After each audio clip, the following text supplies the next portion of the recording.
Anti Semitism एक खास धारणा है यहूदियों के बारे में, जो अपनी अभिव्यक्ति पाती है नफरत में उनके प्रति।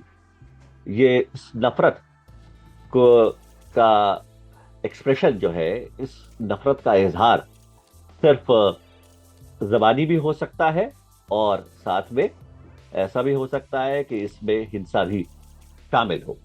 वो हम्म। हिंसा यहूदियों के विरुद्ध हो सकती है, गैर यहूदी व्यक्तियों के विरुद्ध भी हो सकती है जिनको यहूदियों का साथी माना जाए, और यह हिंसा यहूदी संस्थानों, यहूदी प्रॉपर्टीज को भी अपने निशाने पर ले सकती है, या ऐसी हम्म। कोई भी चीज, या ऐसा कोई भी व्यक्ति जो कि यहूदियों से संबद्ध माना जाए, उसको निशाना बना सकती है। इसी को एंटी सेमिटिज्म कहा जाता है। हम्म। आपका पहला सवाल यह था कि हम उसको सीधे एंटी जूइश हेट्रेड क्यों नहीं कहते। इसके जी। पीछे कारण यह है कि यहूदियों के प्रति द्वेष और नफरत का इतिहास इतना पुराना है कि 1879 में एक जर्मन पत्रकार हुआ जिसका नाम था विल्हेल्म मार्क, जिसने कि इस टर्म को कॉइन किया है, एंटी सेमिटिज्म को, और बड़े फख्र और नाज के साथ, बड़े गर्व के साथ अपने आप को एंटी सेमाइट कहा।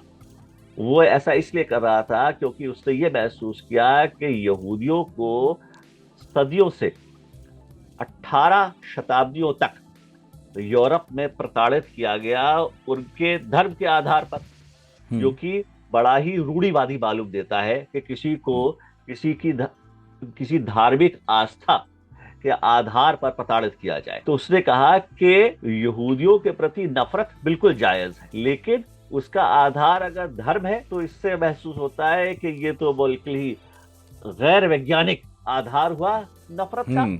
हम आपको एक वैज्ञानिक आधार देते हैं नफरत का। अच्छा। वैज्ञानिक आधार यह है कि यहूदी सिर्फ एक धार्मिक संप्रदाय का नाम नहीं, बल्कि यहूदी एक नस्ल, एक कौम का नाम है। और जिस तरह से आप अगर किसी वायरस से ग्रसित होते हैं तो आप कुछ कर लीजिए, आप ग्रसित रहेंगे उस वायरस से। उसी तरह से अगर आप यहूदी पैदा हो गए, भले ही आप अपना धर्म परिवर्तित कर लें, लेकिन यहूदियत का जो वायरस है आपके अंदर, जो एक कीड़ा है, वो हमेशा रहेगा, और वो आपको आमादा करेगा कि आपकी समाज में एक पैरासिटिकल एग्जिस्टेंस हो।